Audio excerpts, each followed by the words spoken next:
Bonjour tout le monde et bienvenue dans cette nouvelle vidéo. Dans la continuité de la correction du sujet 2 du bac maths 2022 en France Métropole, on va traiter l'exercice 2 qui est un QCM portant sur des fonctions et des suites. Nous verrons la notion de dérivée seconde d'une fonction et ses propriétés, la détection du maximum d'une fonction, la notion de convexité et de concavité d'une fonction, les suites et leurs limites, la notion de convergence et la notion de divergence d'une suite, puis au final le sens de variation d'une suite.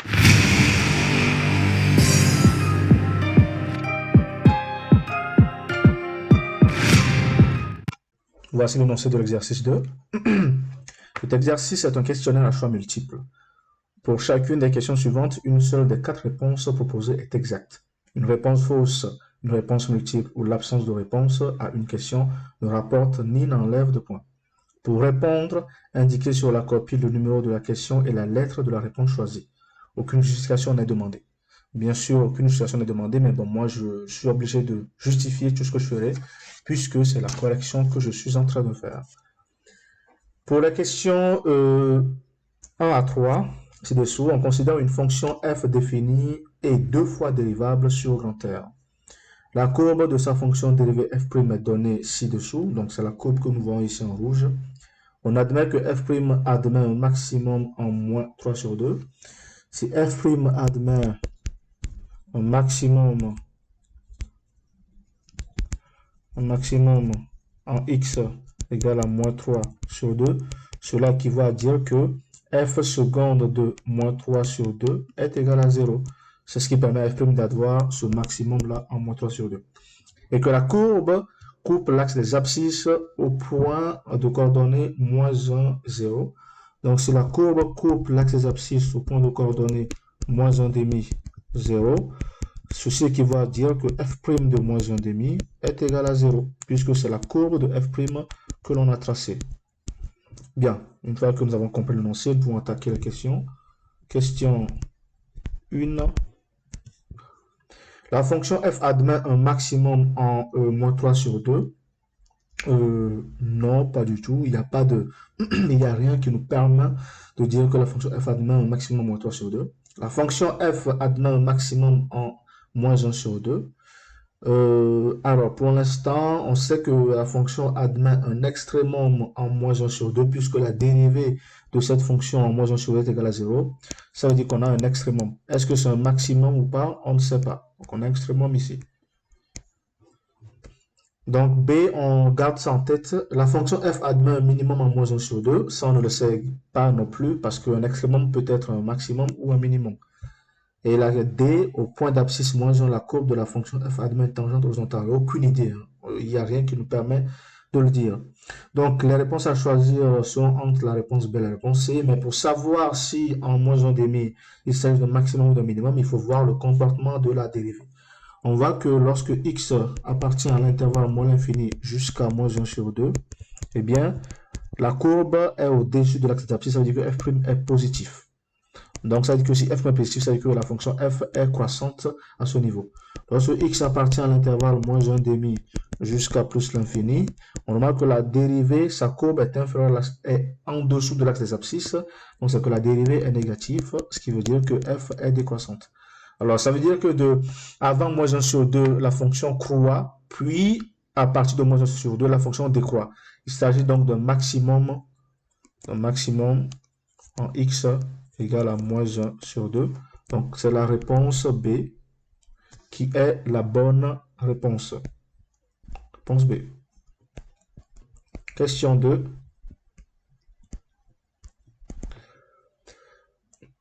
Petit a, la fonction f est convexe sur moins l'infini jusqu'à moins 3 sur 2. Alors, on remarque quoi? Que lorsque x appartient à l'intervalle moins l'infini jusqu'à moins 3 sur 2, eh bien, la fonction f' est croissante. Et à partir de moins 3 sur 2 jusqu'à plus l'infini, elle décroît. Lorsque la fonction f' est croissante, ça veut dire que la dérivée seconde de f est supérieure à 0. Et lorsque la dérivée est supérieure à 0, c'est que f est convexe. C'est ce que ça veut dire tout simplement. Et donc la bonne réponse, c'est la réponse A sans hésiter. et ça perdre plus de temps. Réponse A. Question 3.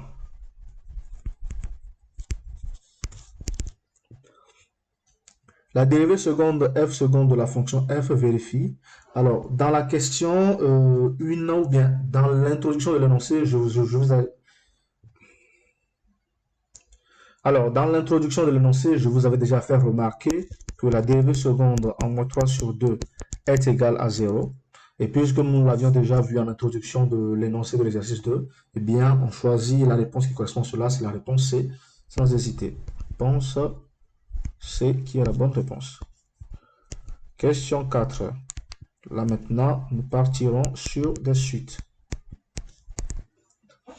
On considère trois suites UN, Vn et Wn. On sait que pour tout entier naturel n, on a Un qui est inférieur ou égal à Vn qui est inférieur ou égal à Wn. Et de plus, qu'est-ce qu'on a? On a la limite de Un est égale à 1 lorsque n tend vers plus l'infini. Et la limite de Wn est égale à 3 lorsque n tend vers plus l'infini. Ça veut dire que déjà Wn est borné entre 1 et 3. On peut alors affirmer que la suite Vn converge, que si la suite Un est croissante, alors la suite Vn est minorée par U0, que 1 est inférieur à la V2 inférieur à la V3, et que la suite Vn diverge. Alors, la réponse correcte, c'est la réponse B, qui stipule que, voilà, si la suite UN est croissante, alors la suite Vn est minorée par U0. Ce qui est correct parce que la limite de UN en plus infini est égale à 1. Question 5. On considère une suite UN telle que pour tout entier naturel n non nul, UN est inférieur à UN plus 1 est inférieur à 1 sur n. On peut alors affirmer que la suite UN diverge. Alors, est-ce que UN diverge? Non, ce n'est pas correct. B, que la suite UN converge. L'énoncé, est-ce que l'énoncé peut nous permettre de conclure de la convergence? Bon, on garde la réponse B en tête pas pour l'instant. La réponse C, c'est la limite en plus infini de UN est égal à 0. Ça, nous ne le savons pas. Et la limite de UN en n temps vers plus infini est égal à 1. Ça, nous ne le savons pas non plus. Bien. Qu'est-ce qu'on remarque? On remarque que UN est inférieur ou égal à UN plus 1. Ça veut dire que quoi? Que UN est croissante. C'est-à-dire que c'est une suite qui est croissante. De l'autre côté, UN est inférieur ou égal à 1 sur n, qui lui est inférieur à 1. Ça veut dire que quoi? Que UN est borné. Puisque UN est croissante, alors borné, pas borné, je veux dire ici majoré, tant pour moi, majoré. Puisque UN est croissante et majorée par 1, alors UN est convergente.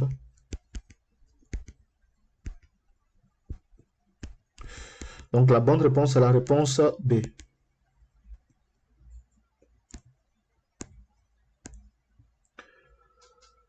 Bien. Question 6 et dernière question. On considère UN une suite réelle telle que pour tout entier naturel n, on a n qui est inférieur à UN qui est inférieur à n plus 1. On peut affirmer que petit a, il existe un entier naturel grand N tel que UN est un entier. Ça, rien ne nous l'indique. Que B, la suite UN est croissante. C, la suite UN est convergente. Il n'y a rien qui puisse nous le dire également. D, la suite UN n'a pas de limite. Alors non, la suite UN a une limite. C'est juste que quoi? Il faut démontrer que cette limite existe. La réponse B nous dit que la suite UN est croissante. C'est la bonne réponse puisque quel que soit n appartenant à grand N, virgule, n, bon, par exemple, si on prend n égale à 0, on a 0 qui est inférieur à U0, qui est inférieur donc à 1. Lorsqu'on prend n égale à 1, par exemple, nous aurons 1 qui est inférieur à U1, qui est inférieur à 2. Voilà, tout simplement. Ça veut dire que quoi? Si on revient ici, ça dit que 0 qui est inférieur ou égal à U0, inférieur ou égal à 1, est inférieur ou égal à U1, est inférieur ou égal à 2. Donc c'est que U0 est inférieur ou égal à U1, et donc c'est que U est croissante. Et puisque y est croissante, c'est la réponse B qui est correcte. Réponse B. Ce fut donc la dernière question et donc cet exercice prend fin. Je vous remercie d'avoir suivi cette vidéo. Je vous invite à me suivre régulièrement et à suivre régulièrement ma chaîne. Je vous invite également à liker cette vidéo, voilà celle-ci. Je vous invite à la commenter avec vos questions et vos interrogations. Je vous invite également à vous abonner à cette chaîne parce que vous verrez régulièrement de nouvelles vidéos qui parlent de sciences, d'études académiques et j'en passe. Je vous invite enfin à consulter la description de cette vidéo pour y voir mon adresse mail sur laquelle vous pouvez m'envoyer des exercices un peu plus compliqués et des interrogations que vous aurez du mal à mettre dans les commentaires. Merci, à bientôt.